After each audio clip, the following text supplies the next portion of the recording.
శ్రీమతి నమః. మళ్ళీ మూడోసారి నరేంద్ర మోడీ గారు మన ప్రధానిగా రాబోతున్నారు. చాలా సంతోషంగా ఉంది కదా.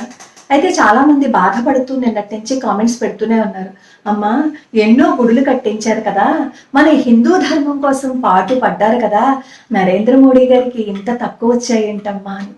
ఎవరైనా మంచి చేయడానికి ప్రయత్నించారనుకోండి, వాళ్ళకి వెన్నుపోటు పడవడం మనకి వెన్నతో పెట్టిన విద్య కదా. అలాగే పొడి చేసాం మనం వెన్నుపోటు. అందుకే అన్ని తక్కువ సీట్లు వచ్చాయి. అయినా ఇప్పుడు మనం ఏం బాధపడవలసిన అవసరం లేదు. 30% సీట్లు, 20% సీట్లు, 10% సీట్లు సంపాదించుకున్న వాళ్ళు కూడా ఏదో గొప్పగా సాధించేటట్లుగా పార్టీలు చేసుకుంటున్నప్పుడు 55% ఓటుతో మనం గెలిచాం. 400 స్థానాలలో 240 స్థానాలలో ముందంజలో ఉంది కదా.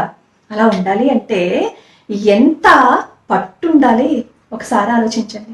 మామూలు పరిస్థితుల్లో అయితే